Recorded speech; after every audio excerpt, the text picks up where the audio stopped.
Wondering if the Salomon Quest for GTX boots are for you? Well, we're gonna dive into this video and whether they are worth the price. Hey there, my name's Alex from Alex on the Map, and for the longest time I just wore the same hiking boots over and over and over again.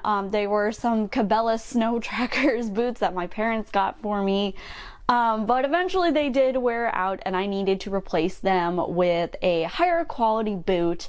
And I was really on the fence for a long time about which boot I wanted to commit to, especially since I knew Salomon's a great brand, but it's also on the pricier end of hiking boots that you can use. I did test these out before I bought them and I'm super glad I did, just because as soon as I put them on, I immediately knew they were the right boots for me. But they may not be the right boots for you, which is why we're going to dive into this review about the pros and cons of these boots that I can see you dealing with, and providing some personal recommendations and information. And then we'll come together with an overall grading system and you can decide if they are the right fit for you. The number one thing I love about these boots, they are super comfortable. I actually end up wearing them on the plane quite often before we go hiking, just so I don't have to pack them in my bag when we take a flight.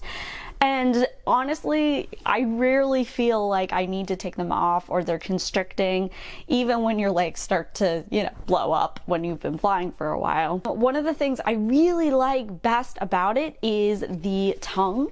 The tongue has a significant amount of padding that maybe other hiking boots do not. This means that you're not going to get that rubbing so much in the front of your foot, and altogether just supports you a lot better when it comes to ankle support. And we'll talk a little bit more about that in this video of why I think these boots are amazing if you are the kind of person like me who ends up twisting their ankle or rolling it quite often. That extra support can go a long way. It also has an Ortholite sock liner, so inside you can see that there's an additional layer of padding, additional layer of material there to keep you from rubbing on that outside material. Again, that just goes an extra step to making sure that you don't get those blisters right when you're breaking them in. I'm gonna be honest too, these are the first pair of hiking boots I've ever had that I haven't had some sort of blister, and I have a really narrow foot, which I think there's usually a lot of space in the toe box and in the sides of my hiking boots, and that's where I normally start to see rubbing. But with these, because of the laces, you can cinch them up super tight, which makes the whole process so much better when you are breaking in your boots. And I've never had a blister while wearing these at all. Even right out of the box. Now let's discuss weight, because honestly, when you're going to be wearing these, you're probably either going to be backpacking or you're going on some pretty significant hikes where you're choosing these boots over trail runners or maybe a lighter boot. They weigh right about at 3 pounds with the two of them, which after a while that can cause some weight, especially if you are doing a through hike and you want to lighten the load quite a bit. On the other hand, for comparable boots on the market, you're probably going to have at least this weight, if not more. These are actually designed to be dealing with rough terrain. So if you are dealing with a lot of sand or you are dealing with some really flat terrain, then these probably aren't going to be your number one choice. However, I deal with a lot of scree while hiking in glacier and in other mountainous regions. So having that little bit of support and a little bit more heft to it actually is really helpful when it comes to dealing with a ton of rocks or unstable ground. Another thing I love about these boots is the traction on the bottom, and especially the weight in the heel. That's where you're going to find the majority of your weight sits. This can be great, again, if you are like me and you have poor posture and you kind of end up leaning back. That extra support is there, which is fantastic. They also have really deep lugs on the sole, meaning that it does help get that traction a little bit better than maybe say ones that are not so deep and they'll just skate right off. So this really, again, helps with that rugged terrain. It can work on smooth terrain as well. It can be helpful, but really when it comes to that rugged stuff, this is where it is awesome to have those little bit deeper lugs, because then you don't have to worry so much about things just totally skating off. The sole too, I'm going to mention, is super stable, and since I'm usually carrying a pretty heavy pack, I'm not a very light packer, which Shame on me, I wish I was. But this does offer additional support for you, especially if your weight is a little bit off and you're maybe rocking back and forth, or it will help support that weight for you, so you're less likely to tip over or fall or something like that because you have that support in your boot. Another thing I love about these boots is they are completely waterproof, and of course no boot is ever completely waterproof, but I've hiked in some pretty wet environments and these boots have held up great. I wouldn't say that they will totally protect your feet during an intense water crossing, but they will absolutely hold up in the rain. Any sort of like mist or anything, you don't need to worry about with these. Another thing is the maintenance is super easy. I've never had to spray these, and actually I would recommend that you don't, because that finish is still on there and should hold up throughout the length of the time you have your boot. There's also an outer layer of Gore-Tex in these, which does some additional protection from water. That membrane is really quite thick, if you can feel inside the boot. So that means just you have that extra layer of protection from water. And now we're going to talk about the main reason why I'm obsessed with these boots, and it is the ankle support. And I mentioned that a little earlier of how I have weak ankles and I am constantly rolling them or twisting them or whatever, but I don't have that problem with these.